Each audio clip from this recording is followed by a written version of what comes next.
Votre nouvelle agence Riverain Tour intercontinentale parisienne est arrivée. Nous vous proposons des offres exclusives vers les Antilles avec 2 bagages de 23 kg et des facilités de paiement en 3 ou 4 fois. Attention, nouvelle offre limitée dans le temps au départ de Paris vers les Antilles ou des Antilles vers Paris pour des déplacements du 1er mai au 30 juin au prix de 606 € avec 2 bagages de 32 kg, voire conditions dans nos agences. Nous organisons des séjours complets comprenant les vols, l'hôtel ou l'hébergement chez l'habitant, des croisières, des circuits ainsi que des locations de voitures avec ou sans chauffeur. Pour tout renseignement, contactez l'agence Riverain Tour Intercontinentale au 16 rue Lamblardy, Paris 12e, métro Doménil, au 09 78 80 13 39. Guadeloupe, actualité. Et le 14 mai dernier, une femme de 40 ans a été découverte morte à bord de son véhicule accidenté à Gourbert. Au vu des impacts sur le pare-brise et la blessure à la tête de la conductrice, les secours dépêchés sur place ont conclu qu'elle avait été prise pour cible par des tirs. Une version balayée par le procureur de Pointe-à-Pitre qui, lors de la conférence de presse du jour, a révélé de nouveaux éléments d'enquête. Il s'agirait effectivement visiblement d'une pièce métallique qui était contenue dans un airbag défectueux qui aurait effectivement bien transpercé son crâne. Regardez. J'ai déjà pu l'indiquer au niveau des médias, mais en étant très prudent, nous avons malheureusement eu à constater le décès d'une dame de 44 ans à Gourbert dimanche soir, soit le 14 mai. La section de recherche au regard des premiers éléments d'enquête a été saisie par mes soins, la section de recherche de la gendarmerie de Pointe-à-Pitre. Et nous avons mené des investigations très rapidement pour essayer de comprendre les circonstances de ce décès. J'ai toujours dit qu'il y avait dans ces circonstances-là beaucoup de questions posées et les actes d'enquête qui ont été menés, et je pense notamment à des questions qui ont été posées auprès de structures spécialisées de la gendarmerie, je pense notamment à l'IRCGN, mais aussi l'autopsie de cette victime qui a été faite ce matin, me permettent aujourd'hui de dire qu'on n'a pas un usage d'armes à feu qui a entraîné le décès de cette personne. C'est une certitude aujourd'hui. On a malheureusement une autre hypothèse de travail qui a pris de l'ampleur au fil des heures de l'enquête. On a une hypothèse de travail comme quoi un projectile interne au véhicule conduit par cette victime a touché cette victime au niveau de la tête. Projectile interne qui, selon les premiers éléments qui m'ont été communiqués et qui sont affinés au fil des heures, pourrait être lié à un airbag défectueux. Un projectile en ferraille a été retrouvé au niveau du crâne de la victime, projectile en ferraille qui manifestement est dans la structure de l'airbag. Les pompiers parlent d'une enquête judiciaire, ce qui m'étonne un peu.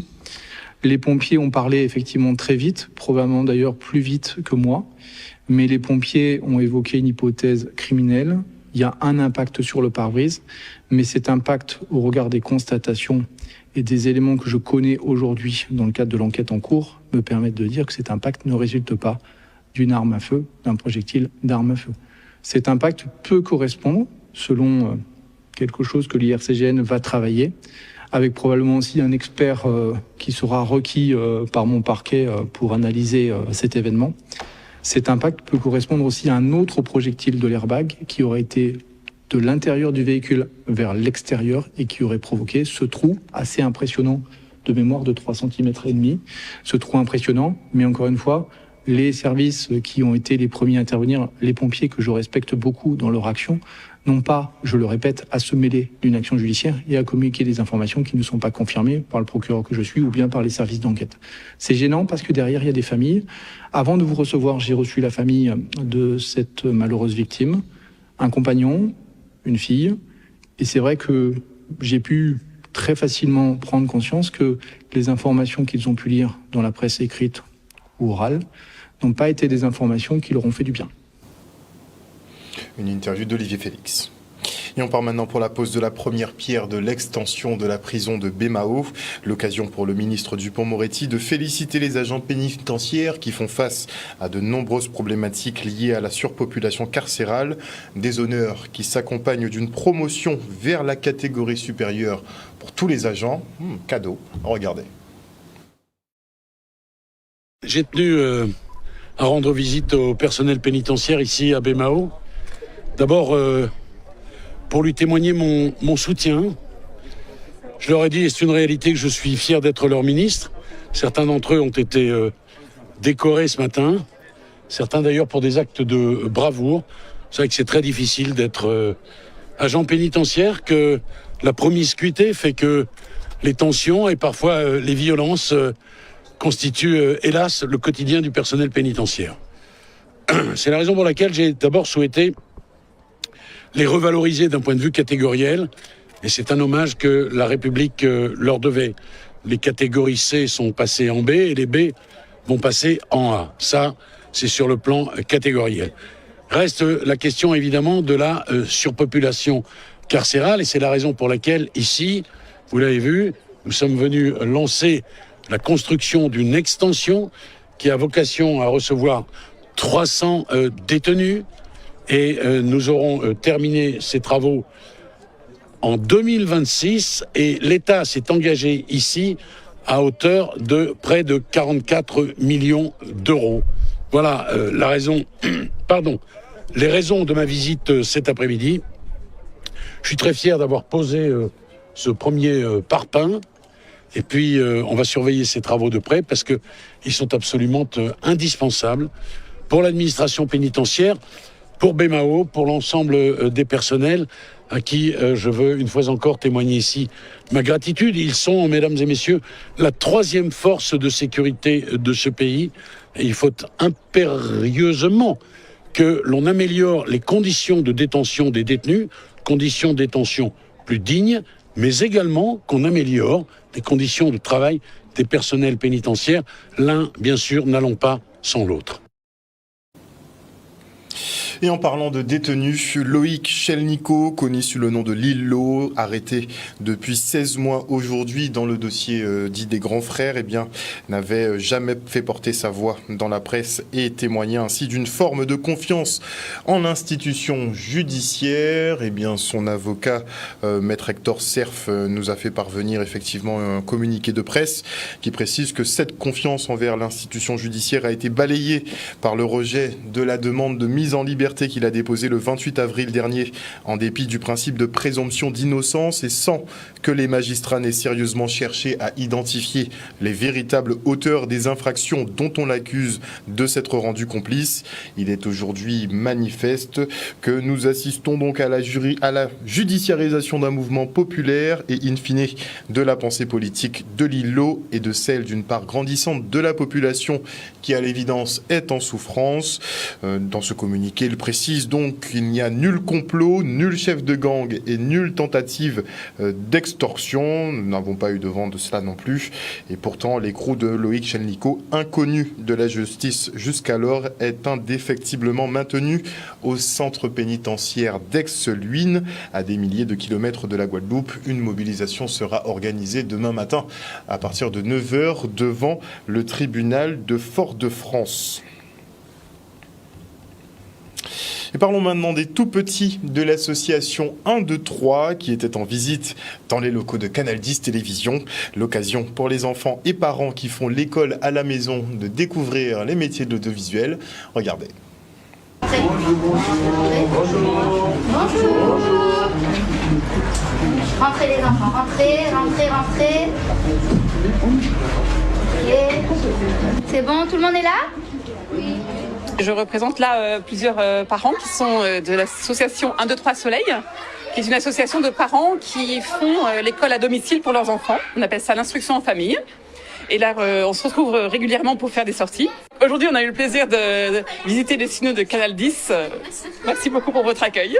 Je crois que c'est les opportunités comme ça qui créent des petites vocations.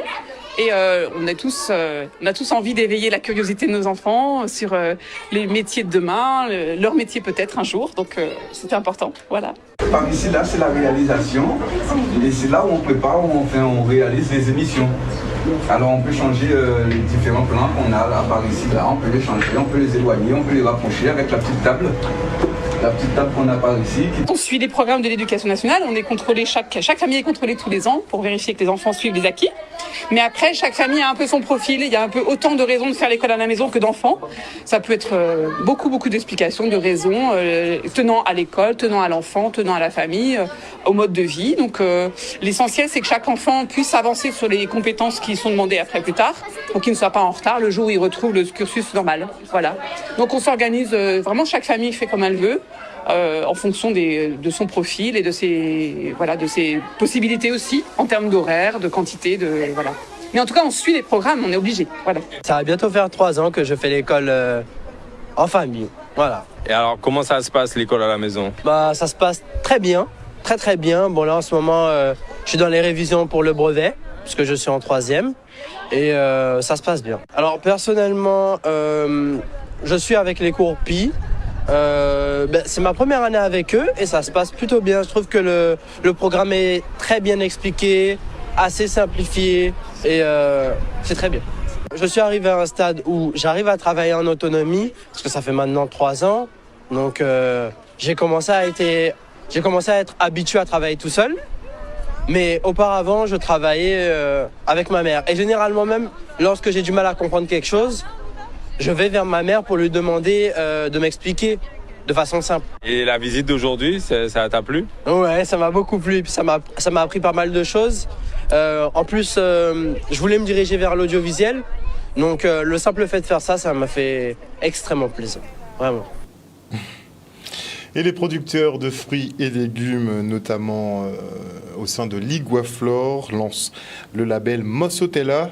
Pour y adhérer, les agriculteurs s'engagent à produire localement, garantir une sécurité sanitaire avec des analyses de sol, assurer la traçabilité des produits et signer un engagement en acceptant des audits et contrôles réguliers. Regardez. L'idée vraiment, c'est rassurer notre population à l'heure où on se pose plein de questions sur les pesticides. Mossotella, c'est vraiment les prémices pour dire aux consommateurs, voilà, vous mangez un produit Mossotella, c'est un produit qui est garanti sans pesticides. C'est très important, la valorisation des produits issus de notre agriculture, des produits avec une forte traçabilité. C'est essentiel pour nous. Ce sont nos produits, ce sont les produits que nous mettons en avant, ce sont les produits que réclament les consommateurs, nos clients. Donc c'est très important pour nous. Cette marque arrive au bon moment. Pourquoi? Parce que nos consommateurs, ils sont dans l'attente effectivement d'avoir des produits qui leur garantissent un certain nombre de choses. Quoi?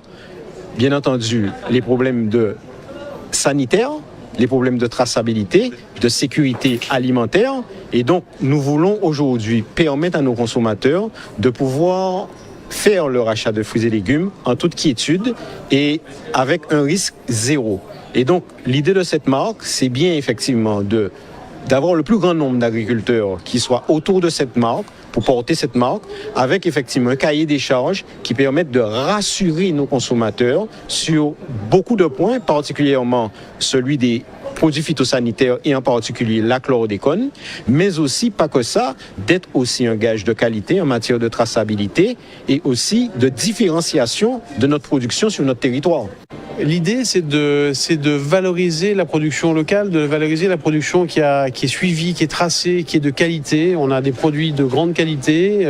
Le label Mossotella va les mettre en avant, va permettre à chacun de les retrouver facilement. Ceci, c'est surtout pour rassurer notre population sur la production qu'elle va consommer. Comme je vous dis, on parle de chlordécone. Aujourd'hui, les gens sont inquiets quand ils vont acheter des tubercules.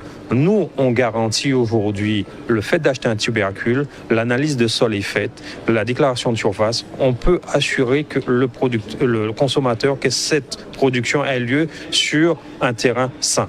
La manière de travailler ne va pas changer strictement, mais par contre, cette marque va nous permettre de rassembler un plus grand nombre pour aller vers des certifications de qualité. Et ces certifications de qualité, effectivement, elles engendrent des changements dans les pratiques. Et c'est ces pratiques, effectivement, qui sont des solutions qui permettent de répondre à un produit au final qui soit de qualité et qui respecte une sécurité alimentaire. On enchaîne avec la clôture des journées japonaises qui sont dédiées aux risques sismiques et l'objectif reste inchangé, se préparer au mieux à la survenue d'une catastrophe majeure. Regardez. C'est une conférence qui vient clôturer 2 journées qui ont été dédiées au risque tellurique, le risque sismique et le risque volcanique.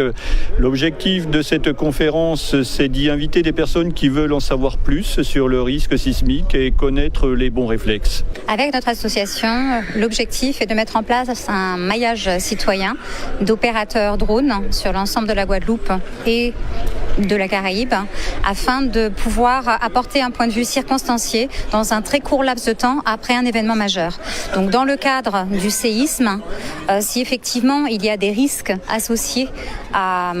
Donc ça peut être un risque de tsunami, ça peut être des risques de chute de bâtiments, d'objets, d'enclavement de personnes, de chute d'arbres.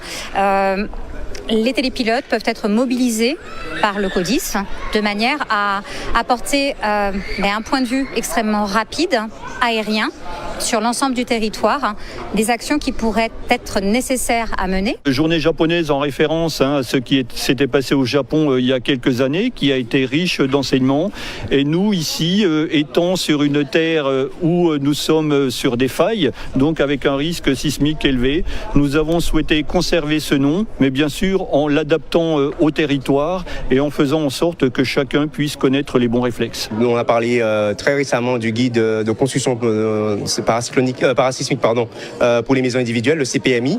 Mais la FPS a contribué à la rédaction de ce guide. Donc c'est une association qui est composée d'experts dans tous les domaines, ingénieurs, sismologie, géotechniciens, architectes et tous des domaines en rapport avec le parasismique. Et notre travail, c'est de travailler sur les connaissances scientifiques et techniques pour améliorer l'amélioration de la prévention parasismique en connaissant le risque et la prévention en faisant des guides pour les constructions parasismiques. Le risque, il faut s'y préparer. Ce n'est pas lorsqu'il est là qu'il faut se poser la question ce qui doit être fait.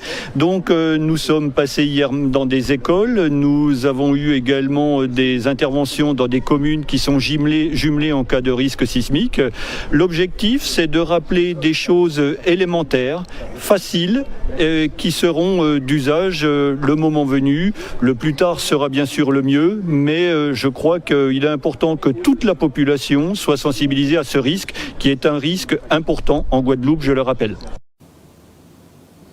Et d'ailleurs, hier, on parlait de la nécessité peut-être de créer un réseau local, un réseau intranet qui pourrait nous permettre justement de communiquer en cas de catastrophe et si les infrastructures de télécommunication sont grandement impactées. Mais je crois que ça, c'est pas trop dans les programmes pour l'instant. Et la ville de Trois-Rivières et le conseil départemental signent un contrat pays. La collectivité majeure s'engage à accompagner la municipalité sur des projets tels que l'embellissement du bourg, la création d'un espace multisport ou encore le chantier d'insertion de la villa pastorale. Le reste en images. Nous sommes déjà très satisfaits. Alors ce matin, nous avons eu cette séance de travail s'agissant du contrat pays et actuellement, nous poursuivons la visite sur le terrain dans les quartiers de Trois-Rivières, les zones dans lesquelles effectivement des projets sont en cours ou seront proposés très prochainement. Et c'est la raison pour laquelle, avec les élus, tous ceux et toutes celles qui ont pu nous accompagner, nous sommes avec le président Guy Losbar et ses équipes pour pouvoir regarder concrètement le développement et l'évolution des zones sur Trois-Rivières. Très grande satisfaction puisque c'est le 9e contrat pays que nous signons et nous l'avons vu en mairie, nous avons présenté les différents projets qui seront accompagnés par le département, qu'il s'agisse d'aménagement du territoire dans le domaine touristique, effectivement, dans le domaine sportif. Et là, nous sommes sur le site qui va accueillir le mémorial de la dissidence. Et ce que nous voudrons, c'est donner tout notre accompagnement à la ville, puisque on connaît la volonté du département pour la mise en place d'une politique mémorielle au niveau de la Guadeloupe. Les axes, nous l'avons déjà dit, donc vous avez l'embellissement du bourg de Trois-Rivières, vous avez un espace multisport, vous avez une salle de dojo, nous avons l'accompagnement du chantier d'insertion. Le département est en globalité et en approche globale sur notre territoire. Il le démontre concrètement et il l'a concrétisé ce matin par le contrat pays. Je pense qu'il y a toute une stratégie touristique à mettre en place sur le côté amérindien et faire en sorte que un touriste, quand il vient, même s'il a envie de visiter un certain nombre de sites, que Trois-Rivières soit un passage obligé. Au-delà du fait d'aller au CEP, mais que Trois-Rivières. Et je pense que vous avez les atouts pour ça.